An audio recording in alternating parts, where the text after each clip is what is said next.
Tucker Carlson is a Fox News host, white nationalist sympathizer, PragerU contributor, generally not great guy. And really, if I wanted to talk about Tucker, I don't have any shortage of material. He's wrong a lot, but this clip really caught my eye, and I've had my eye on it for a while, but I don't have any but I don't have anything better to talk about, so it's Tucker's time to shine. It's to the point where this is like a 1.5-minute clip, and I'm going to dedicate like an exorbitant amount of my time on it, like probably over 10 minutes probably, on a 1.5 minutes.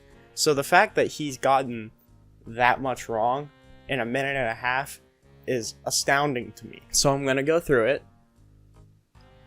because it's funny. But the whole thing did get us thinking that we should be more specific about who this mob is and what they're doing. Who are the people trying to take over your country, cancel your rights, eliminate our centuries-long tradition of tolerance, yes, tolerance, and of free expression? And the truth is, we often don't know their names. They're mostly faceless political agitators who exist primarily online. They're trolls who thrive on cruelty. And yet suddenly they have immense power over all of us. Weak leaders now reflexively bow to their demands, no matter what those demands are. Why is that? What's changed? Well, that's a much longer conversation. We probably ought to do an entire show on that topic, and if the news ever calms down long enough to think in bigger terms, well, we will do that. But for now, it's enough to say that the country's defenses have been badly weakened by decades of relentless propaganda, all of it designed to make us feel that we have no right to stand up for ourselves, to stand up for our country. We are too sinful to resist. We deserve whatever we get. Shut up and take it, America. We could spend days showing you examples of this, but here's just the very latest. It's from CNN over the weekend. Oh. Yeah, I'm bringing this sign to the protest at the community center later. Wow. Well, they look upset. Are the protesters sad? They are sad and upset, and they have every right to be, Elmo. People are upset because racism is a huge problem in our country. Across the country, people of color, especially in the black community, are being treated unfairly because of how they look. It's a children's show. Got that, Bobby? America is a very bad place, and it's your fault. So no matter what happens, no matter what they do to you when you grow up, you have no right to complain.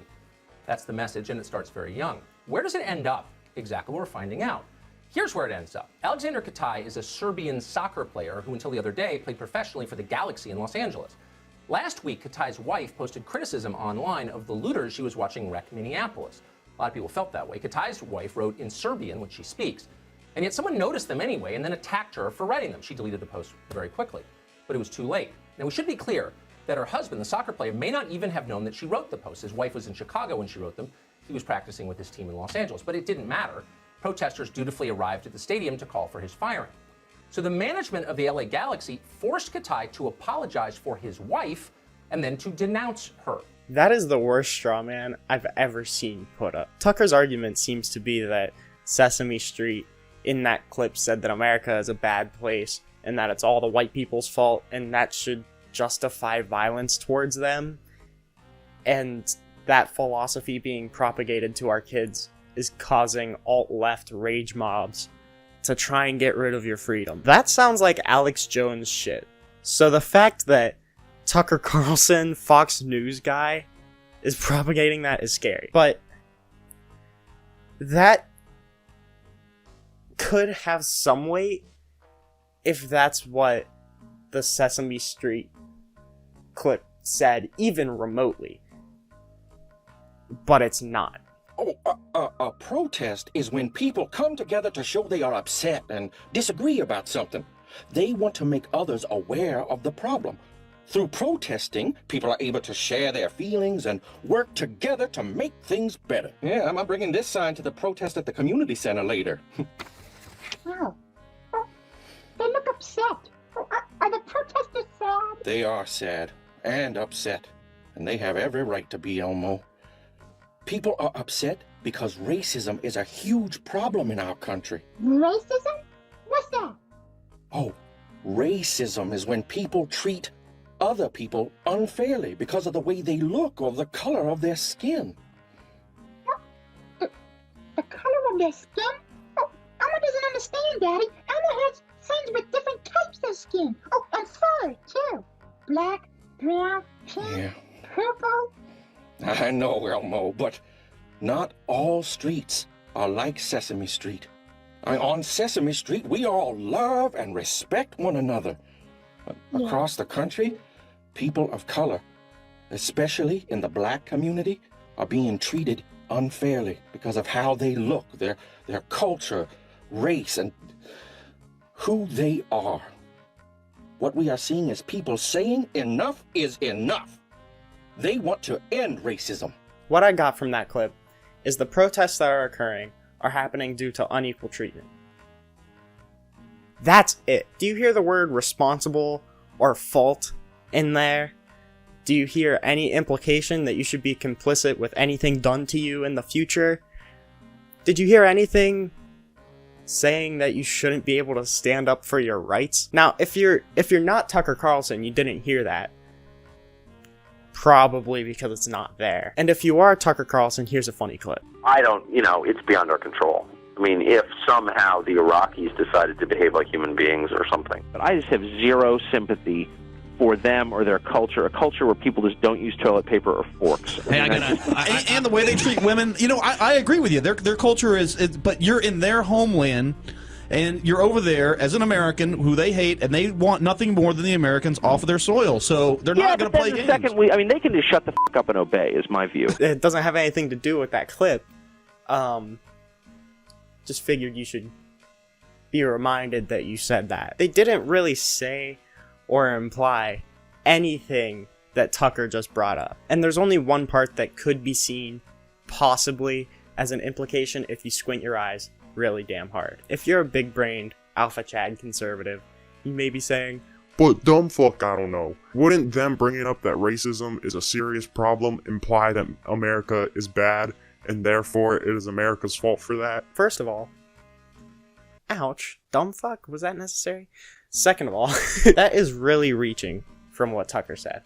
But just to entertain it, they did bring up that racism is a big problem in America. But the implication that that alone makes America a very bad place, like Tucker said it does, isn't there. Nor does it go on to place fault on anyone, like Tucker said it did. That line of reasoning was freshly harvested from the deepest region of Tucker Carlson's chapped ass. So not only is that not the message, like Tucker proudly said, but it also directly pushed against one of the things that Tucker said it promotes. He said that this segment was made to teach children that they can't or shouldn't stand up and fight for what's right. Who are the people trying to take over your country, cancel your rights, eliminate our centuries-long tradition of tolerance, yes, tolerance, and of free expression? Which is a really truly bizarre conclusion to come to from this clip, especially since the whole point of the segment is to sympathize with protesters, literally just standing up for what's right. And one half of the duo is literally getting ready to join the protesters. Yeah, I'm bringing this sign to the protest at the community center. How can you come away with they want to take away your freedom to stand up and fight for what's right, when that's literally what they're sticking up for? How you came away with that is literally baffling, Tucker. So Tucker said the goal was to place blame, and it's your fault. Which it didn't. To say that America is a bad place. Got that, Bobby? America is a very bad place. Which it doesn't. To say that retribution is called for. So no matter what happens, no matter what they do to you when you grow up, you have no right to complain. Not even mentioned. Then he goes on to confirm again that what he just said is correct. That's the message, and it starts very young. Which it's not. Then he says this is a move to get rid of your rights, which it is the active opposite of. People trying to take over your country, cancel your rights, eliminate our centuries-long tradition of tolerance, yes, tolerance, and of free expression. And then he says that this mentality leads to a completely separate instance of a soccer player being canceled for a dumb reason. Where does it end up? Exactly, we're finding out. Here's where it ends up. Alexander Katai is a Serbian soccer player. And then he goes on to say this. Well, at this point, we're becoming North Korea. We now believe in blood guilt. We punish people for the sins of their relatives. We don't allow individuals to have private thoughts. We hurt anyone who disagrees with orthodoxy. We demand that the innocent plead guilty to things we know they didn't do, and then read their confessions in public to prove they've been re-educated. And then we brag about doing all of this. And he just moves on. He just says that and moves on like it's entirely accurate and that everyone already knows that USA stands for police that thought. How the fuck does Tucker Carlson have credibility right now? How is this journalism? This is a news network. Is this news? Is conspiracy theories news? I don't even have that big of a problem. If it was just news with a right-leaning slant, don't care. This is just wrong. He's just saying dumb shit. Like, this isn't news. This is barely an opinion. It's just wrong. I'm sorry to take it here, but I'm really not sorry to take it here. If you're getting this pressed and trying to scaremonger this hard over a clip of Sesame Street saying, hey, racism is bad, it's kind of telling, Tuck. And to further ask why he has any credibility, isn't this the guy that always paints himself to be the everyman against elites, that literally grew up going to school in castles? Multiple castles. I'm Bunku, second channel, Hogan Rogan Show. You know everything already. Bye.